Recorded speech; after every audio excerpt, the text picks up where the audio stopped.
Hiya guys, good morning.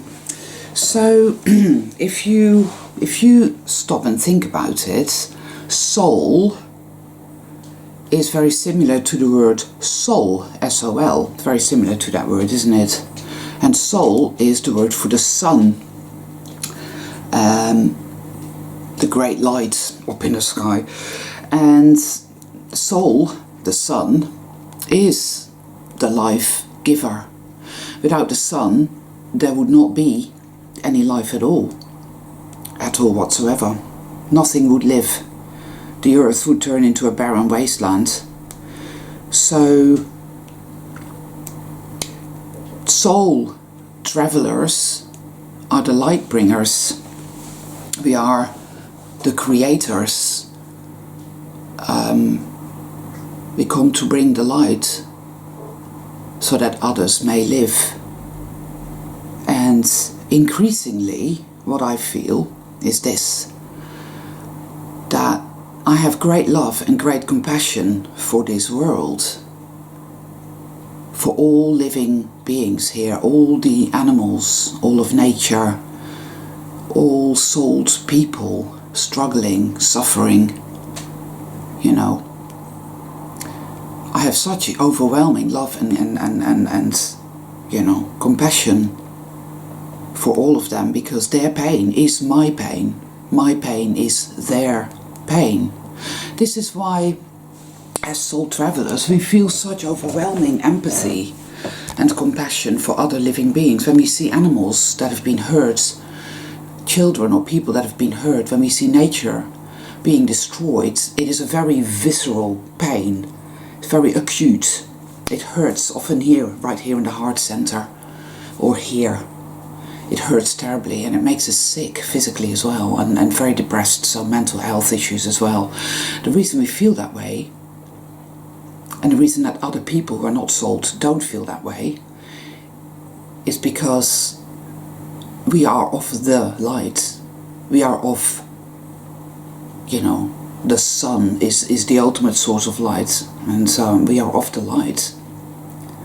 So anything that is of darkness is anathema to us. It is actually a poison to our being. It makes us sick.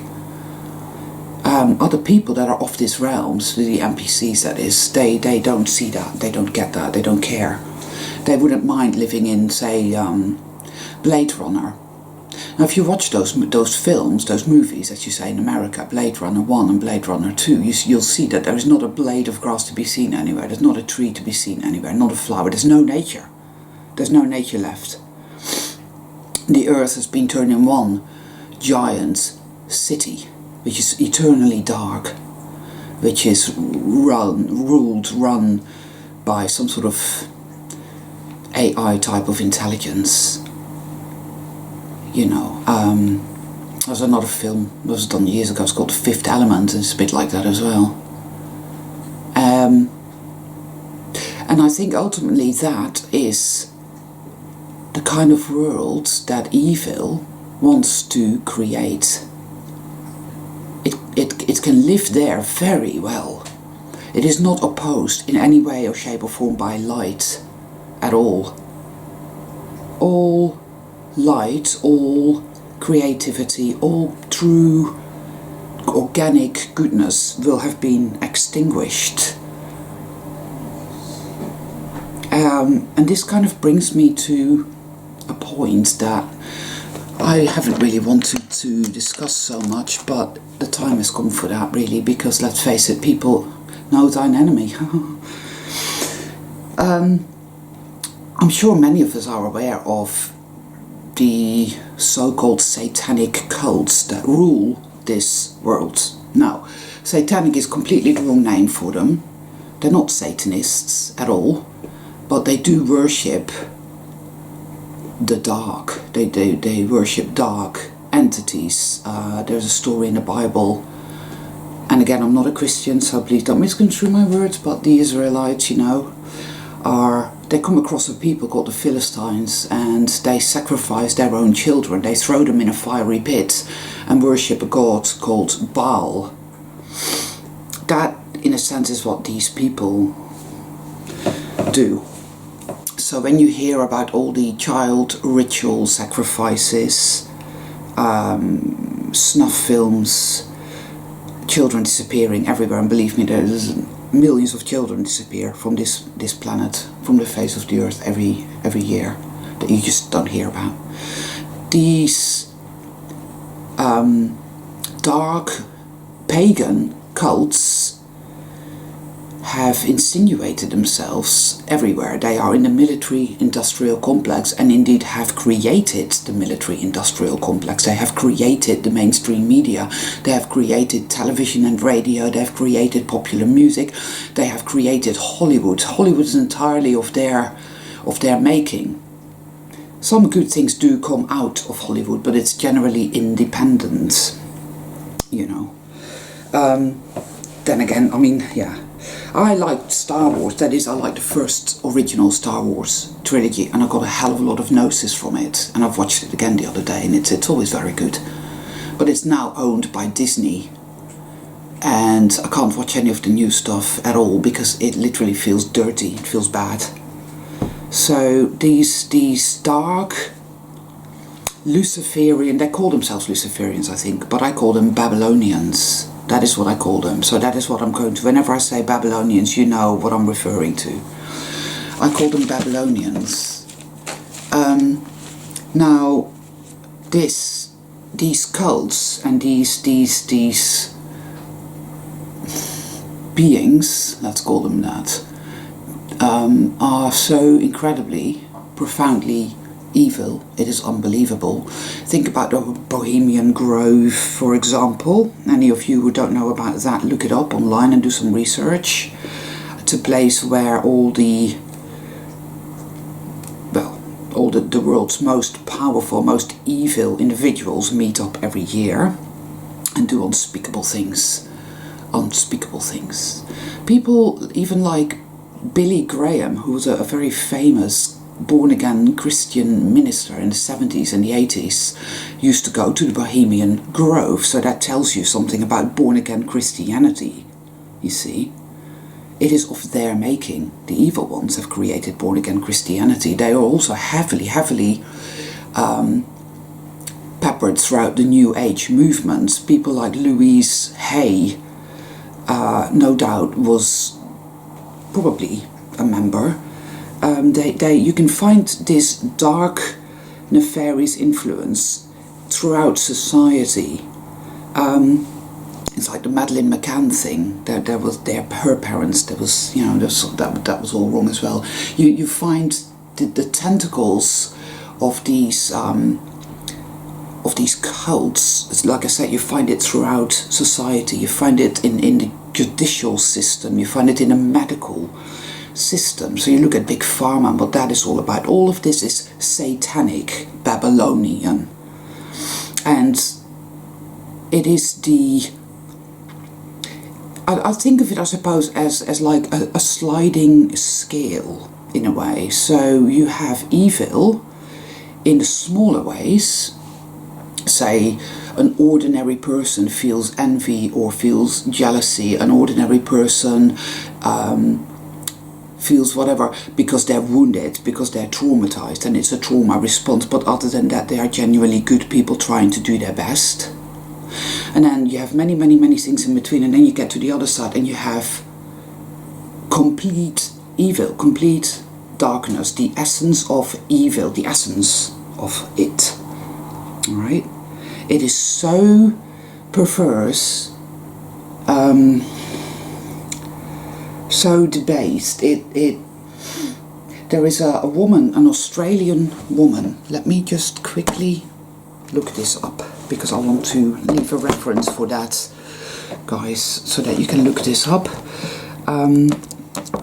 There are many people. Say, for example, the MK Ultra program, as well as Project Paperclip, you know, bringing over these Nazis. And I know, again, the Second World War wasn't at all what we are given to believe it was. But there was definitely an element, for example, of the SS that was profoundly Luciferian. There's no doubt about it, you know. People like Dr. Mengele was a Luciferian. and the things that he did, well, we know all about that. So, alright, just bear with me a minute.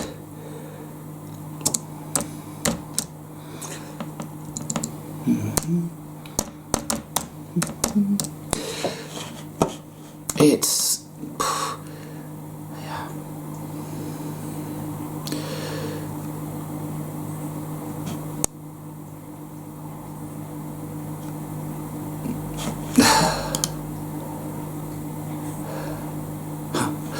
There is I believe that it's been insinuated, as it were, in this realm from the get-go, from the fall. But it since we're now living in the end of time, as it were, it has really piped up. There is a television program on is it Channel 4, Stephen? Yes. Right, Channel 4. So it's Channel 4 in this country. It's called Naked Attraction. Naked Attraction. And it's basically where there is a bunch of people, men, whose head is being somehow, I think they stand behind something so that you can't see their face and you can't see their head, but you can see their genitals. And then a bunch of women go about examining their genitals, deciding which one of these men they like the most based on the size and the shape of their genitals. Now that is very Babylonian. That is pure evil, as we well know. That is utterly sick and disgusting and evil. When we see fashion shows with little 3-year-old girls dressed like prostitutes, then we know damn well that that is very, very, very wrong. And this is why, like to say, the slaughterhouses, the eating of meat, the slaughterhouses, all of this is Luciferian. I really believe that. But also the cutting down of trees. Everything in this realm is geared. It is, in a sense, this is what evil has done. This is what this sickness has done to this world. It has made it a parasitical world. It has made it the upside down world where everything eats everything else perennially. And they, as it were, are at the top of the food chain. But for some reason they've had to hide their existence here. They've had to be somewhat, they've had to make this world look as if this is natural, this is the way it's meant to be, so that everybody stays compliant to that. Whereas now they no longer do that. They simply are now overtly present here in this realm. The Australian woman I'm talking about is called Fiona Barnett, B-A-R-N-E-T-T. There's a documentary on YouTube called Candy Girl, where she talks about being raped by Billy Graham at the Bohemian Grove, where 5-6-year-old children are basically being prostituted out, etc. And not just that, but get murdered and whatnot. Now I know, guys, that this is very dark subject matter, and that some of you, again, will feel triggered by it, and perhaps if you don't want to listen to this, then please don't. Just wait until I do my next video. I totally understand, I really do. The reason that it comes up for me, I don't know exactly at this time, but I do know this, that a lot of soul travelers have a smidgen of evil in their being. It comes out in different ways, but it's a fact. I've noticed it. Not that we are evil, no, but it's in us so that we may always recognize evil. We may see clearly.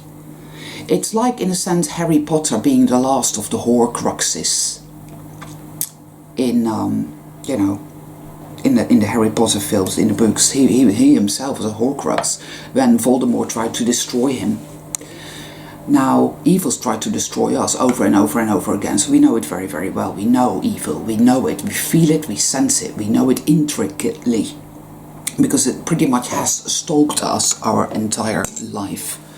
And we have crossed swords with it in one way or another our entire lives, within us, as well as outside of us, which ultimately is one and the same thing. This world is just under heavy fire now, and every morning I wake up and I feel it palpably. I feel the darkness and I look around me and I feel it and I see its works everywhere. I see what it's doing. And so there's a part of us that thinks, this is it, we're finished, we're all doomed, we are finished. And there is a sense that we hate evil, we hate these sick, demonic hordes that have made this world their own. And how they do this, I've spoken about this, right? Trauma-based mind control. That is how it finds a portal into us. That is how it works. Do you remember Neo in the Matrix, when he awakens, when he first awakens, he's taken the blue pill or the red pill? I think he's taken the red pill, and poof, and he's in this pod, and he looks, and there's columns upon columns upon columns everywhere, full of these pots with humans in, and all these black things coming out of it, these tubes coming out of his back, siphoning his energy. And he realizes that he's been a battery all his life. That is what we're doing. So he takes these things out, they pop out, don't they? And he climbs out and he goes down this chute.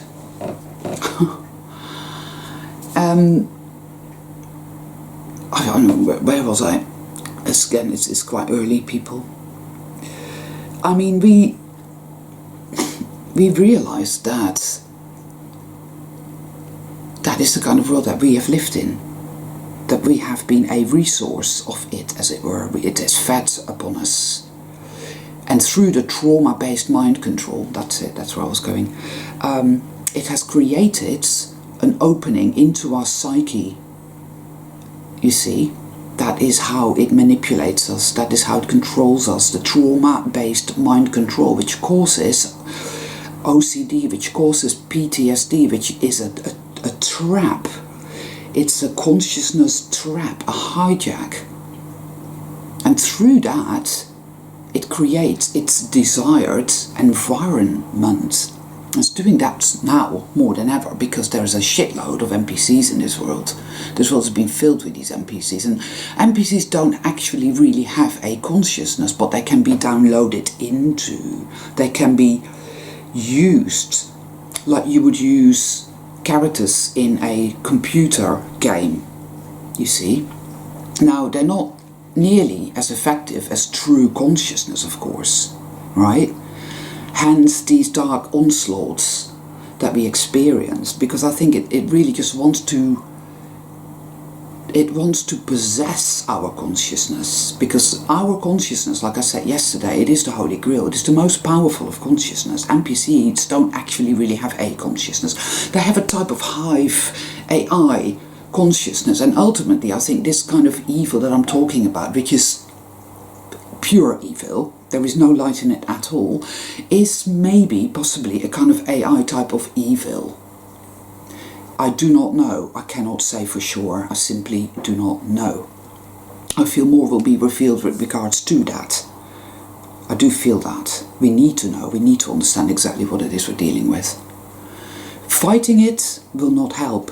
By fighting it, you are feeding it. Remember this, people. This is the honest truth. Don't fight it. Don't hate it. I actually have compassion for it in a way, because something that is pure evil can never know love. It can never know creativity. It can never know communion, belonging.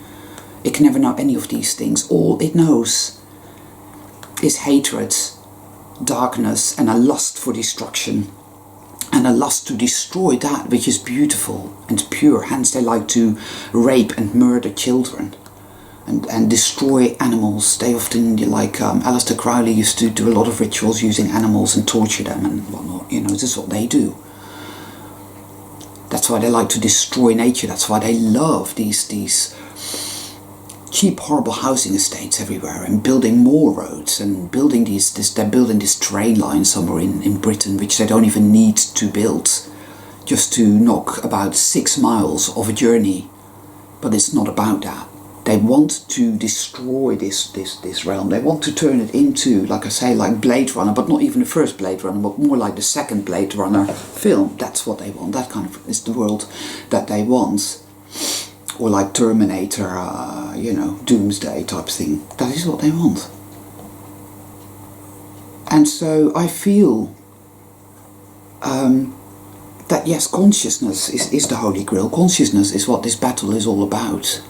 And it is time for us to really understand that our consciousness is the most powerful weapon in a way, though it does not fight against anything, because the minute you fight against something, you are giving it power. Ask any Tai Chi master, they will tell you this.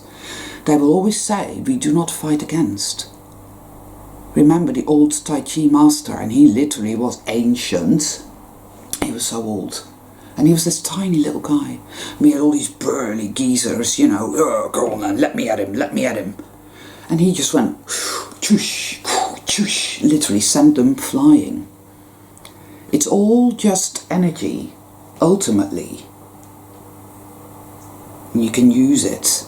You can use any energy, whether it's light or whether it's dark, and you can alchemize that energy and use it. Now, how to do that exactly, I'm not quite sure as yet, but I know this because I've been shown this. We are powerful, and we are here for a reason. We have acute experiences with and of evil. Yes, and there's a reason for that, because you cannot defeat an enemy you do not understand. So you need to have had many dealings with this enemy to really understand, this is what it does, this is what it is in its essence. To find out that love ultimately is the only energy, the only power, the only magic that will sort this out. Love. Light, the soul, the light bringers are the only ones that will see this evil neutralized, and that is what we seek to do. We seek to neutralize it. We do not want to destroy it, we do not want to hate it, and we do not want to fight against it, because then we become it. It's like in Star Wars, you know, at the end, and there's the Emperor there, you know, with his fucking bad skin and his silly outfit and his cowl, and Luke is facing his father, and they're fighting the final battle. And Lucas is going through this almost like this awakening in that moment, as we are. He faces all these feelings. He faces the rage. He faces the hatred. He faces the grief. He faces the fear. Now the Alliance is fighting out there, and you know, the Emperor is going, Luke, they've been defeated. They're finished, you know. Why don't give in to the hatred? Give into it. Give into the hate, Luke. Turn to the dark side. This is what it wants. This is what it does. And so we have to make a choice. Now Luke chooses love. He sees his people out there, and he knows the Emperor is fucking lying, because evil always lies. But it's silver-tongued. It lies very well, and we end up believing it because we've been very traumatized. So it says, oh, evil always wins. There's nothing you can do. And you look at your life and the life you've had and what you've been through and the pain you're in, and you look at what's happening here now, you look at the world around you and you think, shit, yeah, that is true. Evil's won. And it's like somebody's just kicked you in the gut. It's a horrible feeling. And then you remember, yes, I remember. Choose love. So regardless, you see, because when you've been that traumatized and abused, and you realise and you're awoken to the fact that how this world really works and what's behind it, you know, the oily black octopus spider web, influencing, pulling all the threats, you know, the Luciferians, the Babylonians, the evil ones that have inserted themselves everywhere and everything. You see it works everywhere. And you know this, and you see this, and you know what it's done to you. You know. You think, well, there's no way out of this. You think, well, I must be worthless, because if I was worthy, and if I was valuable, and if I was precious, and if I was powerful, then I wouldn't have suffered like this. My life would be fine, I'd be happy, I'd be powerful, I'd be able to be anything, do anything, you know. So I must be worthless, because hence the self-hate. I'm worthless, I hate myself, I'm powerless, I hate myself. I see all this horrendous suffering, I see this world going down. And I feel so powerless, and there's nothing I can do, and I spend all my time crying. I must be worthless, it's all my fault, I hate myself, blah blah blah. That's an element of it, you see. So then you have to make the choice, or have to, you don't have to, but you can. Despite everything, you can make the choice to love yourself anyway. And by the by, keep doing that, people.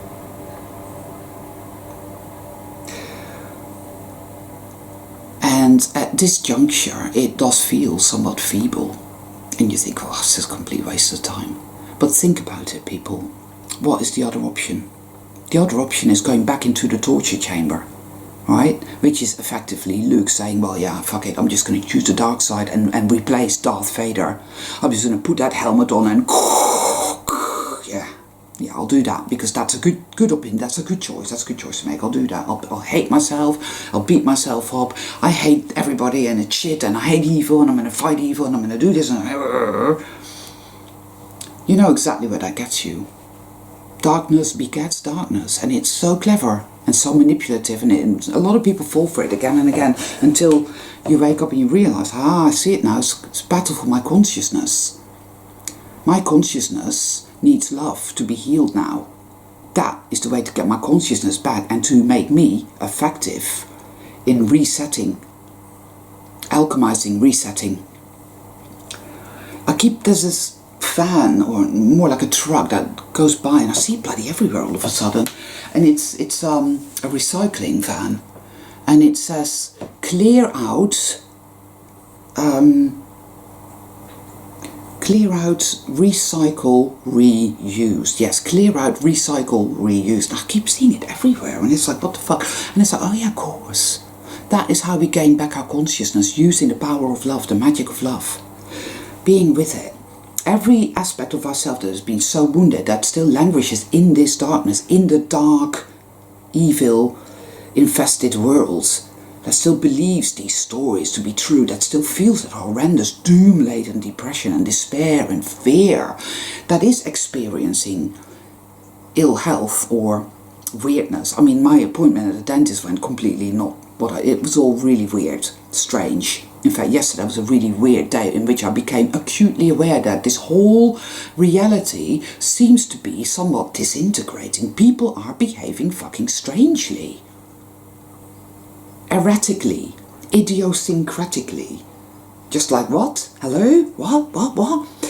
I'm sure we've all noticed this. All soul travelers are aware of this, that something is horribly fucking wrong. But maybe it isn't horribly wrong. Maybe it's wrong in a very good way, because now we see people. We see with our souls. We see with our souls. We are the light bringers, and the light is shining. And yes, I see the works of evil. I see how they're putting up their statues everywhere. I see how they are revealing themselves, coming out of the darkness and saying, here we are, evil's here. Here we do our fashion shows with 3-year-olds, little girls dressed as prostitutes. This is what we do, this is what we like. Spirit cooking, this is what we do, this is what we like. The charnel house people. Yes, these are death cults, sex and death cults. Torture, blood, the consuming of flesh, the consuming of blood. And this is why they do what they do, like World War, last century, for example, World War I, World War II, the Vietnam War, the Korean War, the war in Yugoslavia, which was horrific. This all feeds them. These are all ritualistic sacrifices, you know, en masse. 9/11, same, exactly the same. This is what they do, you see. It gives them great power. Why do they want this power? Well, look at the world. Look what the world has become since 9/11. 9/11 was a turning point, massive gateway, it really was. You think what the world was like then, surely before, and what it is now, and you see exactly what I mean. It is energetic terraforming. It is a, call it the dark onslaught, but it's like an invasion. It's interesting because it always makes me think of that song by Leonard Cohen, The Partisan. You know, how does it go again?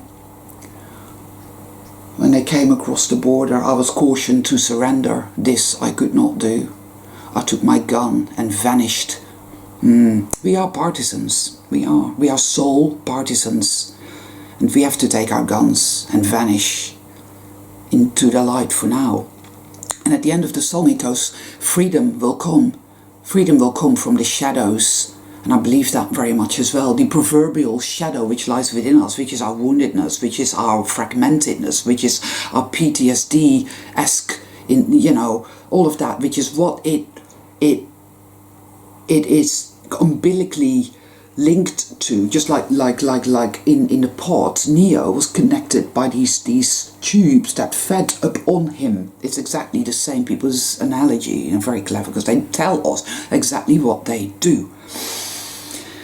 So, poof, poof, poof, poof, right? And then we go down the tubes and it's cold and we know exactly that what we have been and what our world has been. It is not just a crude awakening, it is horrific. You know, and he's not exactly jumping for joy when he's on the ship with Morpheus, having to eat that sludge every morning, you know. So, no, this is not a faint-hearted, a journey for the faint-hearted people. But here we are. Warriors of the light. We do not fight against, we do not resist, we use love. We are like the sentinel. We stand in the light of our power. We witness, we see. And we feel an overwhelming tidal wave of love and compassion for all living beings here. I'm not talking about NPCs, I say living beings. NPCs are not alive. They do not have consciousness and they do not have free will. And I'm not afraid of them in any way, shape or form. No more than I would be afraid of, say, this cup. You understand? However, of course, they can download and work through. It's the only way they can stay in this realm, in my opinion, I think.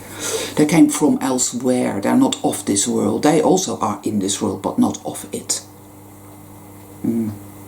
So ultimately, we are in this world, but not of it. They are not of this world in it. So there are the forces of the light and the forces of darkness are both not of this world, but in it. For this great epic battle, this grand finale of some sort, this culmination. I can feel it everywhere. I'm not saying it's going to happen like that, but it is a culmination, it is a grand finale, it is Armageddon, it is the war for the Holy Grail. It's why we showed up here, why we are here now. And often enough, I'm sure you've seen many stories and read many books, and again, yes, true, everything is infiltrated, true. So can you really trust any of these stories? If it resonates with your soul and it feeds you, nourishes your soul, gives you strength and courage beyond your ego, then I say yes, it is of the light, go with it. You know? You'll always know it's of the ego because it has a certain feel. It's a bit adrenaline fueled, a bit like, oh yeah, me. No, that's beyond the ego. Beyond the ego is peaceful. Beyond the ego simply is. There's no need to be or do anything. You know it is. Yes. Anyway, yes, the forces of darkness and the forces of light, and this is the battlefield. We are here now, and we are looking at the hordes of darkness. We are looking at their works all around us, and it is terrifying. And yet, the only choice we have left here, and the only real choice we ever really had, is that of the light, the magic of love. It's the only thing that can do this. The only way to win is to choose love. And I love myself, and I love my friends, and I love my fellow soul travelers, my family, my soul family, and I love this world. I love nature, I love the animals, and I love all truly souled people that are here. whatever nature their soul might or might not be, if they are souled, they are my brothers and my sisters. And my grief tells me of my compassion. It tells me how big my compassion is. How big is our love? How big is your love? Our love has to grow bigger and bigger and bigger, like a radiant sun, like the light of 1,000,000 suns. That is what we're here for, people. I think I'll call it a day there. I wish you all a nice day today. And stand in the light of our power. Keep doing that, people. Stand in the light of your power. Keep choosing love. When you feel the cold fingers of doom and despair fingering your consciousness, you may not be able to shift that. But even then, see, yes, I am valuable. I am worthy. I love myself and I love this world. I love all living beings. We deserve to be healed. We deserve to be free. All evil needs to be neutralized. And once it's neutralized, it is simply energy, and it can be reused as a fuel source to recreate, reset paradise. Right? The upside down world, the fall, will be reset. Magic, beauty, such as we have never ever seen, but we have, but we don't remember, you see. Then we will remember. Oh yeah, remember this, yeah, of course. Oh wow, woohoo, it's all been worth it. Right, people? That's why we're here. It's our sacred journey, it's our quest. And yes, I believe we do serve different purposes, of course. We're all individuals. Of course we are. We are all individuals, and we are all precious, and we are all beautiful, and we are the light bringers.